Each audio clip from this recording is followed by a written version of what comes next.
മലയാള ഭാഷയിലെ സുൽത്താൻ എന്നറിയപ്പെടുന്നത് ആര്?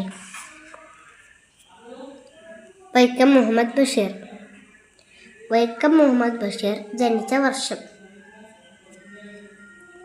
1908. ബഷീറിൻ്റെ ജന്മസ്ഥലം കോട്ടയം ജില്ലയിലെ വൈക്കം തലയാളപ്പറമ്പിലാണ് ബഷീർ ജനിച്ചത്. ബഷീർ പ്രസിദ്ധനായത് ഏത് പേരിൽ? ബേപ്പൂർ സുൽത്താൻ. ബഷീറിൻ്റെ മാതാപിതാക്കളുടെ പേര്: പിതാവ് കൈ അബ്ദുറഹിമാൻ, മാതാവ് കുഞ്ഞാത്തുമ്മ. ബഷീറിൻ്റെ ഭാര്യയുടെ പേര് ഫാബി ബഷീർ അല്ലെങ്കിൽ ഫാത്തിമ ബേബി.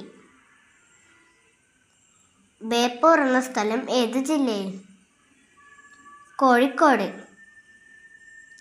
വൈക്കം മുഹമ്മദ് ബഷീറിൻ്റെ ആദ്യ കൃതി പ്രേമലേഖനം. ആകാശമിഠായി കഥാപാത്രമാകുന്ന ബഷീറിൻ്റെ നോവൽ പ്രേമലേഖനം. മൂക്ക് കേന്ദ്ര കഥാപാത്രമായ ബഷീറിൻ്റെ കൃതി ഏത്? വിശ്വവിഖ്യാതമായ മൂക്ക്. 2 ചോദ്യങ്ങൾ ഇവിടെ കൊടുത്തിട്ടുണ്ട്. ഉത്തരം അറിയാവുന്നവർ കമൻ്റ് ചെയ്യുക. ബഷീറിൻ്റെ ആദ്യ കൃതി പ്രസിദ്ധീകരിച്ച വർഷം? ഏത് ദിവസമാണ് ബഷീർ ദിനമായി ആചരിക്കുന്നത്?